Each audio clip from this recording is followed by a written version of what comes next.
Hi, it's Lenny Liebman again from the Dark Reading News Desk here at Black Hat USA in Las Vegas. About to have another, what I think will be a really interesting conversation with Tanuj Gulati, who is CTO and co-founder of Securonix. Tanuj, it is good to see you. Thanks for having me, Lenny. So before we talk about technology at all, I would really like to talk about sort of the economics of security. There's a lot of great technology out there. We need people. We're trying to use services. All of these things have costs attached to them, and I'm not really entirely sure that the budgeting for security truly matches the size of the challenges and the equipment we need for the challenges. The mathematics does not make me super optimistic. You want to talk about that at all? You're right, Lenny. So what I have observed, and I've been talking to a lot of the CISOs in the industry around this, there's obviously a lot of lack of individuals that know cybersecurity that can help us in the challenge. At the last call, I heard there's about 1 million jobs that have gone unfilled because of this reason. The cost of products, of integrating these, is huge for organizations. And as cybersecurity vendors, it's our job to make sure that we provide the products that are integrated, that are easy to deploy, and that can actually solve some of the challenges in the lack of cybersecurity professionals.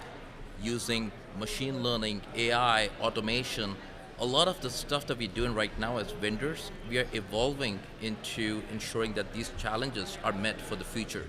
Yeah, so I'm definitely cognizant of the fact that AI and machine learning can do a lot of work that reduces the strain on our limited staff. However, given the massive amounts of data input that we have to get for this machine learning and AI to work in terms of events and exposures and behaviors and what's going on, that's also a non-trivial cost to intake that data, to store it, to run algorithms on it, to distribute it. Absolutely right. AI is not a silver bullet. The main ingredient for AI to work is data. And right now, fortunately for us, the data challenge has been resolved. Companies like Google and Yahoo that have dealt with data for a long time have made sure that the technologies that they have used, with Hadoop being open source and available to the community, and the skills that exist in the community around the use of Hadoop, has ensured that this challenge has been met. Now it's our job to make it readily available to everybody. Yeah. So tell me what your then proposed solution is to help me with, again, this disparity between resources and challenge. So at Securonix, our main job right now is to apply machine learning to the data that is coming in and detect threats in real time.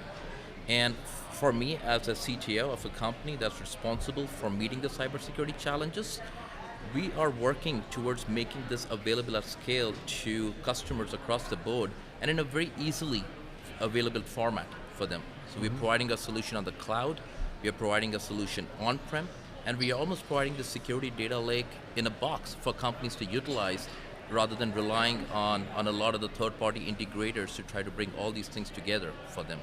Yeah, also sounds good. And please forgive me for sticking not so much about technology but economics. I still have this concern when I engage with each new vendor in my SOC that I'm not sure what I'm buying into long term. In other words, I acquire a technology, it works, I become, let's say, even addicted to it, and then down the road, as the amount of data increases and as the number of threats increases and as the size of my threat surface increases, I don't know what it's going to cost me down the road. So how do we bring predictability to the cost of deploying these AI technologies? So at Securonix, and I'll specifically talk to what we have done to that, because when I looked at the challenge that existed for a lot of the CISOs and the executives in making that decision on vendors, to remove the predictability, we moved our license model to a user-based licensing. So we call them the belly button-based license model. And what that does is it removes CISOs from thinking about how much infrastructure do I need to buy? Can I restrict the amount of data that I need to bring in to reduce the cost? We don't want them to think about that. We want that to be available to them and to have predictability to the cost model of running the entire SOC for them.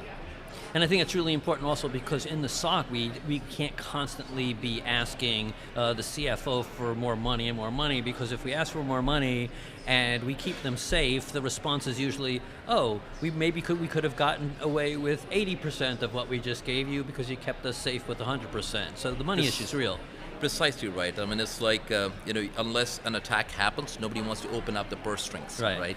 And if you're making the spend in the right direction with the right technologies to protect the company holistically, you look like a hero at the end of the day.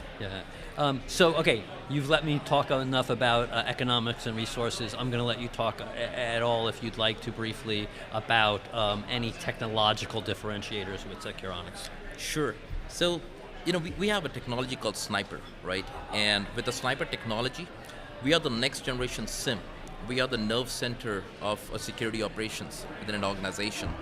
And when we built Sniper, our focus was first to begin with in the openness of the data. With other vendors, if you get rid of the vendor, the data goes with them.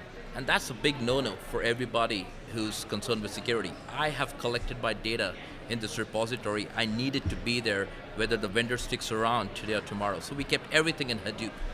Then the second step we took was to say, now let's apply a lot of the advanced analytics. There's so much that has happened with the use of machine learning and AI within the technology platform. We wanted to bring that as a means to identify threats. So where the security analyst right now is probably looking at thousands of alerts a day, if I can apply behavior-based analytics, peer group analysis, rare concepts to things, I can help them in identifying those anomalies and stitching them together into the real threats they need to look at. And then the final frontier for us was that automation. How can I provide that automation to companies to act on these threats in real time? Yeah, and again, the automation is very important too, because the information alone being digested isn't enough if I'm low on staff, and there are a lot of different tasks that I have to perform every day. So that's an important point. We have about a minute left. Are there anything else that you want to share about either the issues, or maybe if I want to get engaged with your company, what's kind of a best next step for me? Sure. So, as for us, we engage with our customers only through 3 channels, right? We have a cloud-based method of providing a technology. Companies can go to our website and get a free trial of that cloud technology, so they can essentially start bringing the data in and seeing how it operates on their data set and look at the alerts. They can engage with us right here at our Black Hat offering. We have our booth 1314, easy to remember, and we'd be happy to show them a demo of our latest stuff. We just released a response bot that I really think is a game changer for organizations to look at. I encourage them to come in and talk to us about it. Great. Well, I'm glad that you came here and spoke to us about it. Glad that you had me here, Lenny. Appreciate it. So that was Tanuj Gulati, who's from Securonix. I'm Lenny Liebman at the Dark Reading News Desk at Black Hat USA in Las Vegas. We have more conversations coming up. We'd love for you to come back and join us, so see you then.